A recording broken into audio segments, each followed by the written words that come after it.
Hi everyone, అందరికీ నమస్కారం. శుక్రవారం పూజ నేను ఎలా చేసుకుంటానో చూపిస్తాను. ఉదయాన్నే లేచి తలస్నానం చేశాను. కాళ్ళకు పసుపు రాసుకుంటున్నానండి. పసుపు కాళ్ళకు ఎందుకు రాసుకుంటారో తెలుసా? హిందూ సాంప్రదాయం ప్రకారం భర్త ఆరోగ్యంగా ఉండాలని, స్త్రీకి అంతా మంచి జరుగుతుందని కాళ్ళకు పసుపు రాసుకుంటారండి.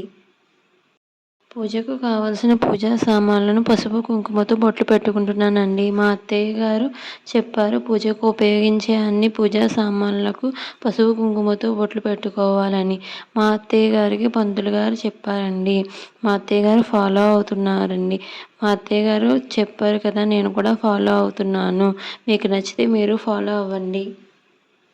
తాబేలు ప్రతిభను సెకండ్ ఫ్లోర్లో ఉండే ఆంటీ గారు షిరిడీ వెళ్ళినప్పుడు తెచ్చి ఇచ్చారండి. ఈ తాబేలు ప్రతిభ ఇంట్లో ఉంటే చాలా మంచిదని ఆంటీ గారు చెప్పారండి. పూజ కోసం పూజా కుందులను ఒత్తులు వేసి ఆయిల్ వేసి 3 కుందులను రెడీ చేసుకున్నాను. 2 కుందులు దేవుడి దగ్గరకు, 1 కుందు తులసమ్మ దగ్గరికి రెడీ చేసుకున్నాను.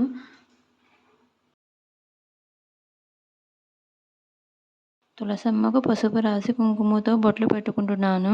మా అత్తయ్య గారు అనేవారు, తులసమ్మను పెట్టుకుంటే రోజు ఏదో ఒక ప్రసాదం పెట్టాలి అని, తులసమ్మను ఆకులతో ఉంచకూడదని. మీరు రోజు తులసమ్మ దగ్గర ప్రసాదం పెడతారా, లేదా వారాల టైంలోనే పూజ చేసుకుంటారా? కామెంట్ సెక్షన్లో తెలియచేయండి. దేవుడి మందిరంలో పూజ కోసం పూజా సామాన్లు సర్దుకుంటున్నాను. తాబేలు ప్రతిమను పూజా మందిరంలో పెట్టుకున్నాను. దేవుడికి నారింజ స్వీట్స్, కొబ్బరికాయ ప్రసాదంగా పెట్టాను.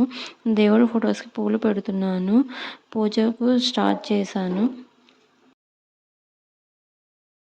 మా అత్తయ్య గారు చెప్పారు, దేవుడి దగ్గర దీపాలను అగరత్తులతో వెలిగించాలని.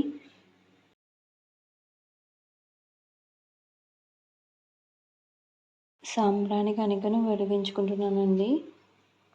సాంబ్రాణి కణికను వెలిగించుకుని దేవుడికి చూపించాను.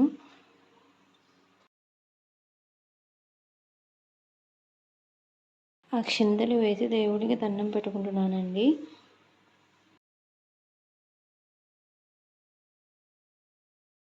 నారింజ స్వీట్స్, కొబ్బరికాయ ప్రసాదం మీద నీళ్లు చల్లి దేవుడికి ప్రసాదం చెల్లిస్తున్నానండి.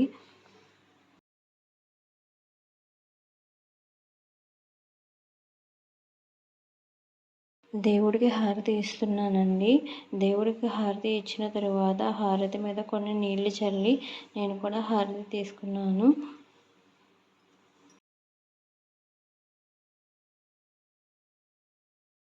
ఒక 10 నిమిషాలు దేవుడి దగ్గర ప్రశాంతంగా కూర్చుని మంచి భర్తని, మంచి కుటుంబాన్ని ఇచ్చినందుకు దేవుడికి మనస్ఫూర్తిగా థ్యాంక్ యూ చెప్పుకుంటున్నానండి.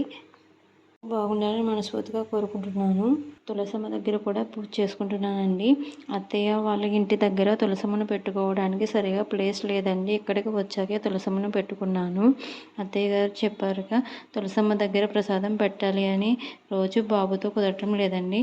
తులసమ్మ కిందకు ఉండటం బాబు లాగేస్తున్నాడు. వారం టైంలో పెడుతున్నాను. నేను ఈ విధంగా మా అత్తయ్య గారు చెప్పినట్లు ప్రతి శుక్రవారం ఈ విధంగా పూజ చేసుకుంటానండి. నా వీడియో మీకు ఎంతో కొంత యూజ్ అవుతుందని అనుకుంటున్నానండి. నా వీడియో మీకు నచ్చినట్లయితే నా ఛానల్ని సబ్స్క్రైబ్ చేసుకోండి. Thank you for watching.